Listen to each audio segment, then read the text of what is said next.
There is a muscle in our body that is responsible for so much suffering and pain that I absolutely have to make an entire video about it. Back pain, hip pain, facet arthrosis, slip disc, herniated discs, hip arthrosis, and not to mention, it continues with sciatica problems, lordosis, sacroiliac joint. Also the sacroiliac joint, displacements, inflammations, pain, all of this, and a rounded back, which is directly related to sway back, can all be triggered by this.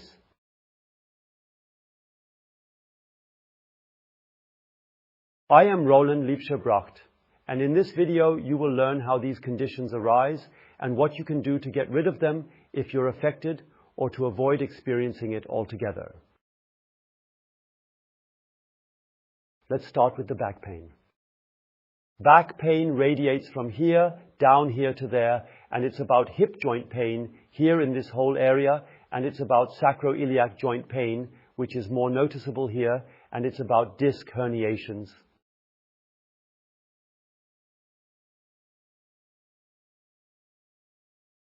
The intervertebral discs are these discs between the vertebral bodies, and they sometimes tear on the outside, causing a thick fluid to come out.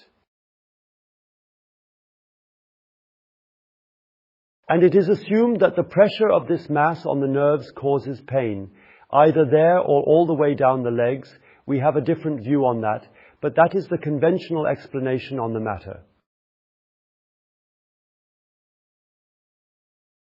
Then it leads to spinal canal stenosis, where the spinal canal is the spinal cord canal, and this occurs when there are herniated discs or vertebral slippage.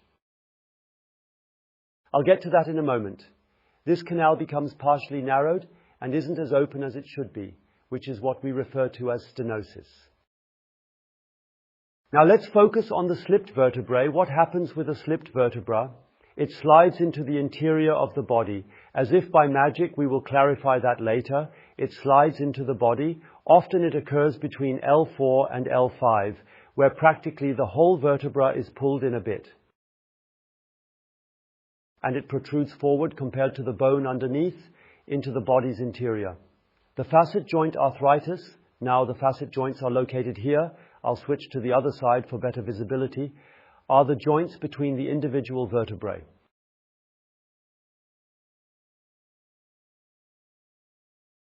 And they start to develop osteoarthritis, it becomes inflamed, repair processes come in, and the sciatic nerve, which everyone knows, often causes that burning sensation in the buttocks area.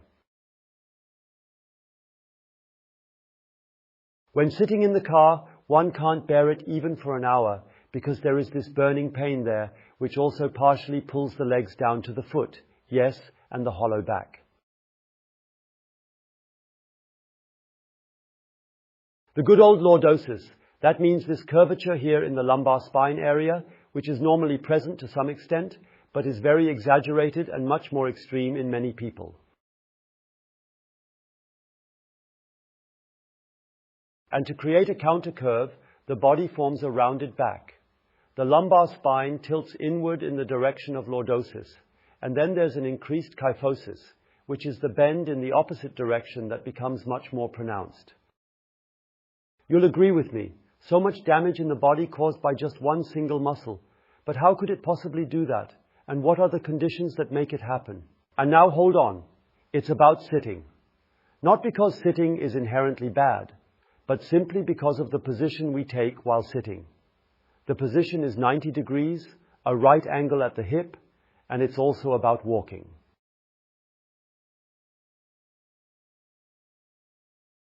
It doesn't have that much to do with sitting. We're standing and walking, but now imagine this. When you walk, you move your right foot 45 degrees forward with your leg, and then the other foot follows. That means you take a step, then another step forward, you bend your hip 45 degrees, and the back leg bends at the knee and not at the hip. If you were to walk in such a way that the front leg, the thigh, goes 45 degrees forward, and when the front leg goes 45 degrees forward, the back leg, the back thigh, would go 45 degrees backward, then it would be balanced and no shortening would occur. But the moment you bend your knee at the back instead of using your hip, you create a shortening in your right hip when you've stepped forward with your right foot, while the left side remains neutral. So, walking also plays a role. You may have noticed we talked about sitting and walking. What else? Sleeping, of course. Many people unfortunately sleep on their side.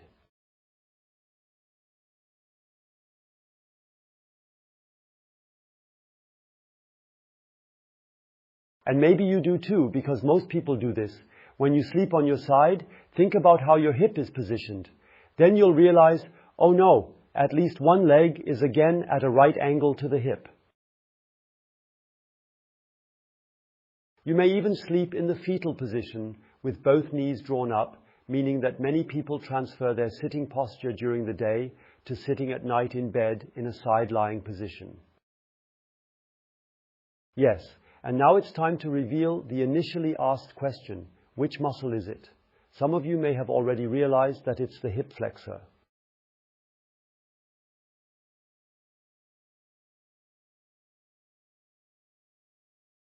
The iliopsoas, this large muscle, occupies a lot of space in the area from the front of the pelvis all the way up to the lumbar spine and exerts significant force.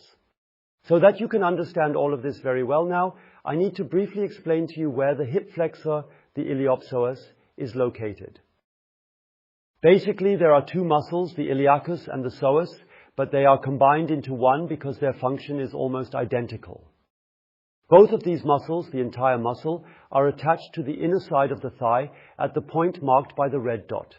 By the way, we also press there to help relax it. That might be quite interesting for you. So, now it goes from here over the groin and the iliacus, which opens into the interior of the ilium and is attached there. And the psoas, the longer part, goes from here directly to the upper four lumbar vertebrae. And you have to imagine, we had talked about sitting. Sitting would be like this. That means a plus minus 90-degree angle in the hip joint. And now look, when the leg is down, it is naturally much longer than when the leg is lifted up.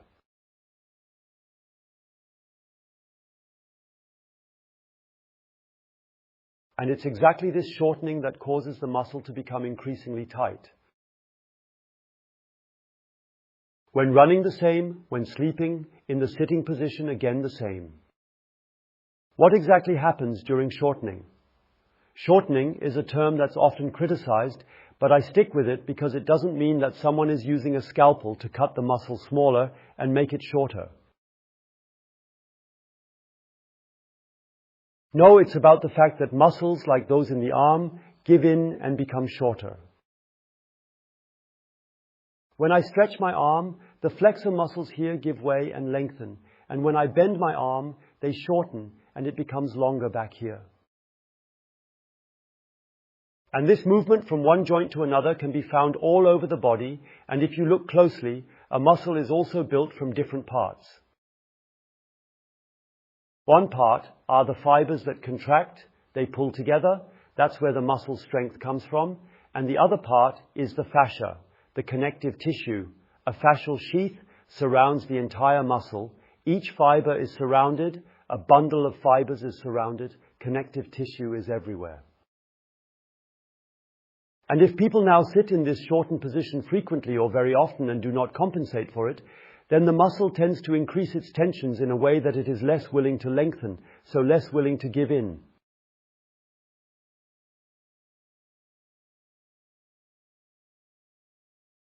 It's a matter of the muscle's readiness to return to a certain length it hasn't had for a long time, and the fascia, which is inseparably connected with the muscle.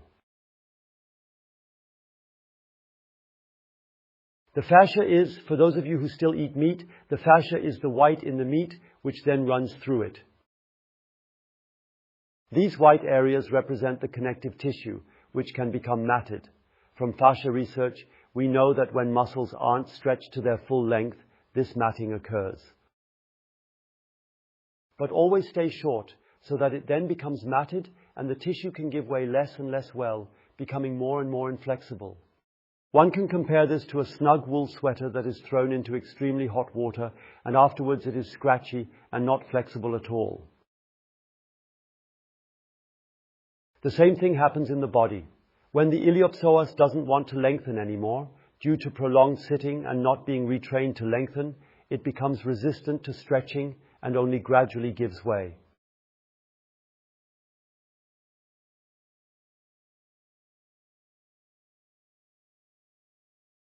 It gives in, but it puts up resistance, and this resistance has an effect, and now we can take a look at it. So, point number one, since it is attached here, if the iliopsoas is resistant to stretching, it effectively tilts the entire pelvis forward. This forward tilting is associated with a more pronounced sway back.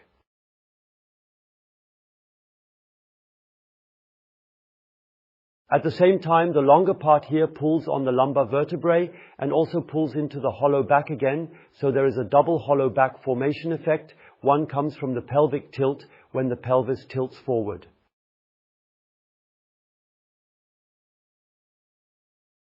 The lumbar spine tilts more into a sway back, and the direct pull on the sway back reinforces this effect. But that's not all. At the back, there are the erector spinae muscles, which are attached here and extend the back further. So, since the body notices that it is being pulled forward, because the shortenings in the front cause this movement, it must counteract in the back and practically pull against it so that the person can remain upright. By the way, when we see older people using walkers, it often illustrates the long-term effects of muscle shortening and poor posture accumulated over decades.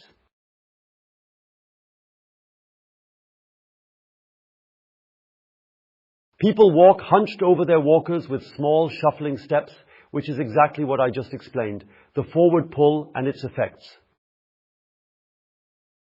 If the back extensors want to avoid this, they must counteract, which means they contract, and now you have an additional sort of bow effect, like a bow and arrow. Because if the tendon of the bow is here, which is always tightening more in this direction, then even more lordosis is triggered, meaning the pelvis tilts forward, factor number one.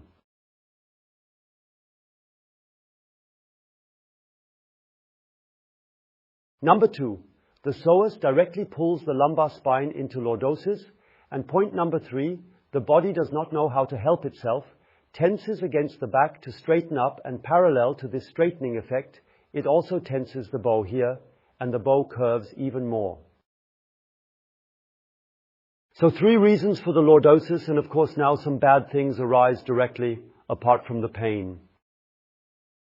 Pain has been prevalent in this system for a long time because the body measures all these stresses and therefore sends pain without relief. One might know that back pain is non-specific in 80–90% of cases. What are non-specific pains? Non-specific pains are pains where nothing is broken. You can't see a herniated disc, you can't see facet joint arthrosis, you can't see a slipped vertebra, but the pain is felt by the patient. It can also be chronic. It can destroy and really torment people for decades without seeing the reason for it. The reason, which I have already explained to you, is the excessive tension caused by the shortening of the muscles and fascia, but these are not visible on X-rays, MRIs, or CT scans, and therefore they have been overlooked by conventional medicine, one must say, for many, many decades.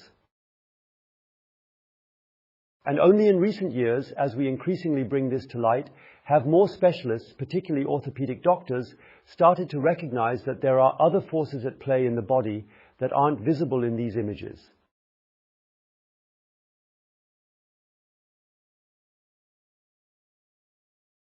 So, what else happens in addition to the formation of a sway back?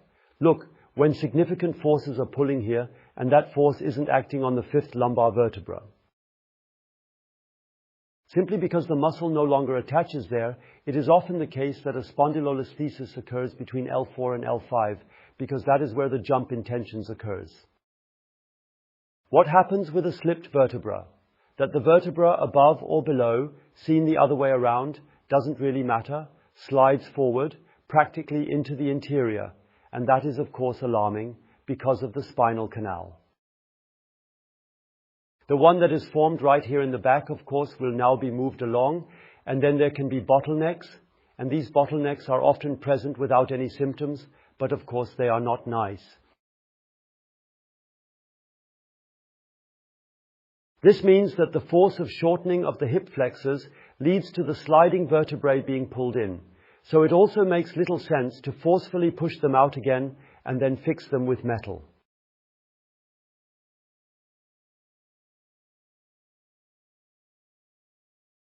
The metal that is used there is a very, very high quality metal. It sometimes gets fatigue cracks and breaks because these forces are so great. You can measure what forces are at work there because this iliopsoas is also such a huge muscle.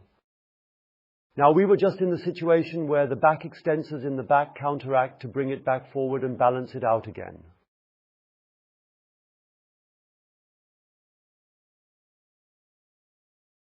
When something pulls forward, something must pull backward to balance it out. What happens at this level of the lumbar spine also happens at the level of the hip joint. And the largest hip extensor that counteracts pulling forward is the gluteal muscle. The gluteus muscle, which extends the hip flexor flexes, the gluteus muscle extends. And now you can imagine, when a lot of force pulls forward in the flexion, a lot of force must also be generated in the back to compensate for that. And that is the reason why many, many people have completely overworked gluteal muscles.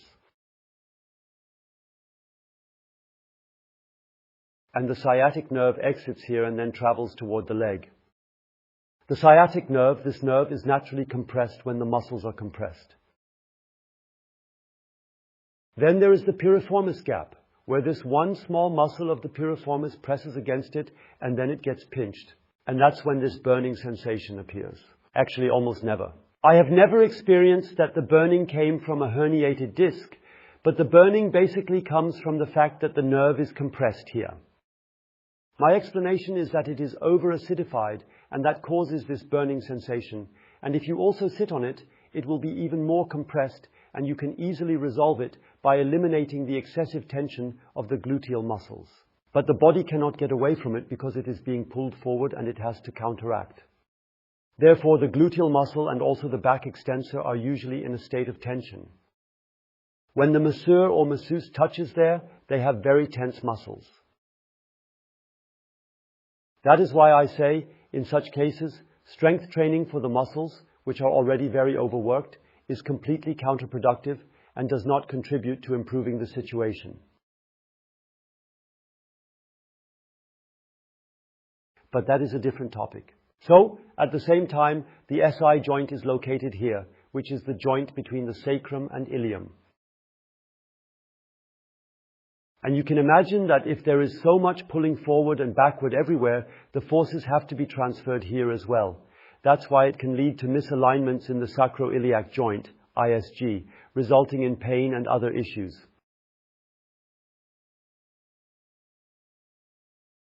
And now, let's get to the disc herniations, which everyone is afraid of. Yes, hopefully you don't have a herniated disc. So, the intervertebral discs are always located between the vertebral bodies. And you can imagine that if there is a large force in the front and a counter force in the back, where does that pull go? That naturally pulls directly onto the intervertebral discs, and they can withstand that quite well. But then at some point you go to your trunk and want to lift a 5-gallon water bottle and make a stretching, twisting movement, and suddenly you realize, oh, something has happened. And then it can happen that a disc, already under immense pressure, suddenly can't withstand it any longer. The jarring lift might be the straw that breaks the camel's back. Exactly, it's the final drop that makes the barrel overflow. With the tension already very high, just a little more added pressure, and the disc can no longer withstand it. If the underlying situation hadn't been so extremely tense due to prolonged sitting, lifting that water bottle out of the car would have been effortless and nothing would have happened. So, I am of the opinion, based on our experience, that the water bottle, which is always used as the trigger, is not to blame, but rather the situation that has been building up beforehand. It has already overwhelmed the entire system so much that then this small water jug is what pushes it over the edge. Otherwise, it wouldn't have made any difference. And just like other joints, the vertebral bodies also have mobility. And the mobility is also transferred by the facet joints. Now imagine, the force forward, the force backward, not only the intervertebral disc is stressed, but also the facet joints are stressed. And when joints are overloaded with their cartilage, the cartilage will wear out more than if the pressure is normal. The minor wear and tear is always present in all joints, and normally the stem cells would then migrate there, would repair the cartilage again, everything would be quite normal, but if the injury to the cartilage, the abrasion of the cartilage continues permanently. And if the stem cells can no longer keep up with their work, eventually the cartilage wears away, leaving bone on bone. As long as the tensions aren't regulated and normalized, the body can't do much to address this, and then it ends up with bone rubbing on bone. And we are still not quite at the end, because I had already talked earlier about the hip joint and hip joint pain. All of this also has to do with the fact that the tensions are too high here as well, because you see the hip flexor goes from here through the hip joint, through the pelvis, up to the spine.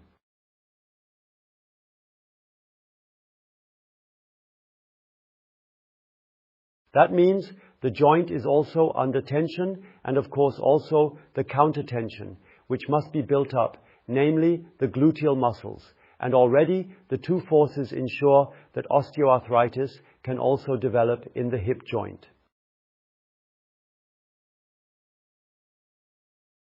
Yes, this leads to bursitis, pain everywhere, and also arthritis that can't be repaired by the stem cells. The pressure keeps increasing rather than decreasing over the course of a lifetime, especially as we continue to sit more. To compensate and so on, all the forces I've described become greater, and that's why an aging society, why older people experience more pain, more arthritis, and suffer increasingly. What's important to clarify and emphasize is that assigning blame to sitting, walking, or sleeping in a side position isn't accurate. There are no wrong positions.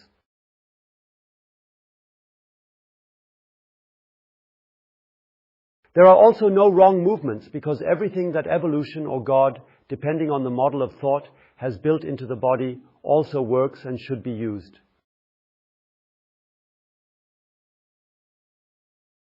I could sit for 20 hours. If I balance it out, it wouldn't matter. I could just run. Joggers, for example, yes, those who run long distances, 200 kilometers and such distances, they tell me. If you don't do anything about it for 2 or 3 days, they will shorten and you won't be able to walk anymore. Yes, that means there is simply a lack of balance. Our modern daily life is not what our skeleton and musculoskeletal system were designed for. Our everyday life has a significantly reduced range of motion when considering all the joints in the body that can extend, flex, rotate, and perform all sorts of movements when adding up all these movement possibilities. And if you take it to 100% from my experience, and this is just an estimate, we use only about 5 to 10% of these range of motion angles. This means that the 90 to 95% of unused joint angles affect the entire body. And also in the area we discussed today regarding these shortenings, increased tensions, and the complete disruptions in the body's biomechanics. And what is the solution? That's our main focus at Liebscher Bracht. The solution is to address what's missing in our daily life or daily movements, the angles and ranges of motion that are no longer used in everyday activities. To give the body what it needs to be balanced, essentially what everyday life no longer provides, no longer includes, no longer requires from the individual, we incorporate into an exercise and say, if you do the exercise, then you are balanced, and so on. And of course, there are millions of exercises, but out of these millions of exercises, there are 27 that correspond to 27 bottlenecks in the entire body, with which one can compensate for all the movement that the body lacks in our everyday life through 10-15 minutes of training per day. No more is needed. It's astonishing, isn't it? Earlier I explained how, from my perspective, the whole dramatic process in the body unfolds, a negatively reinforcing cycle. If you start with exercises now, the following can happen. We had said, regarding this muscle, the hip flexor, which goes from here to here, it will always get shorter and tighten more. When we use our techniques to stretch, relax, and increase flexibility, it initiates a positive cycle that can transform much of what previously changed negatively back into a positive state. Namely, when flexibility is restored, back pain is often reduced by 80-90% based on my experience, because the body immediately recognizes that there's no longer a reason to warn of damage or issues, such as a herniated disc or vertebral misalignment.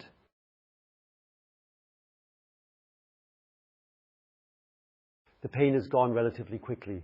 Many of you who do the exercises know from your own experience, even though you can't understand it, you still have your disc herniated, and yet the pain is gone. That is exactly the reason, because the tension can be quickly regulated, so the pain is also quickly gone.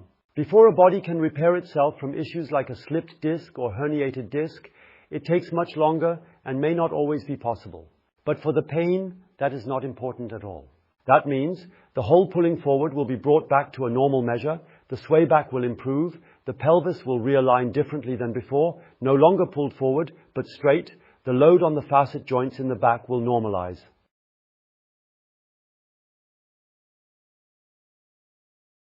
The osteoarthritis that is present there can now be repaired by the stem cells, because it is not constantly re-injured in the healing process. A slipped disc, I'll say it plainly, it can indeed take 1 to 1.5 years, but we've observed slipped discs in a physiotherapist, for example, who completed training in pain therapy with me. After a year and 3 months, improvements were seen. Also 15 months later, the slipped vertebra, which was 1.5 centimeters pulled in, was completely reduced again without any surgery or other measures, only our exercises and our treatment. So the body, when freed from its tensions, literally blossoms again, repairs itself, reorganizes, tries to improve everything that was previously stiff and broken. Let's continue. So osteoarthritis can improve, but if a disc has a tear in the annulus fibrosus, I don't believe it can fully heal or refill. But it's not a problem either. There are so many people who have intervertebral discs that are damaged and they don't even notice it because the pain is not there. That's not the problem at all. What else happens? The SI joint, which previously suffered from being too tight, is freed, can return to its normal position. The pain there goes away. The hip pain is closely related to back pain and usually disappears.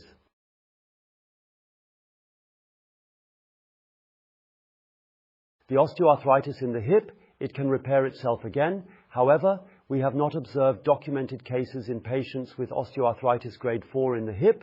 We have already observed them in the knee. Bone-on-bone conditions can rebuild, meaning the cartilage, with the help of stem cells, regenerates. This process aligns with what I mentioned earlier from my experience, even if conventional medicine hasn't yet fully accepted or recognized it. What else happens? The whole system realigns, and the forward pull seen in walkers, as you mentioned, improves. People sometimes say after therapy, I am standing completely differently now. I am standing upright. Or am I mistaken? No, they are not mistaken, because the forward pull has been normalized again. Regarding spinal canal stenosis, it's directly related to, or can be associated with, a slipped disc or herniated disc. When the vertebrae are realigned correctly, it can alleviate the stenosis as well. And where the body reduces the protruding mass from the discs, because the body does break it down rather than leaving it in place, it is transported away. This helps to relieve the spinal canal, and the narrowing can improve.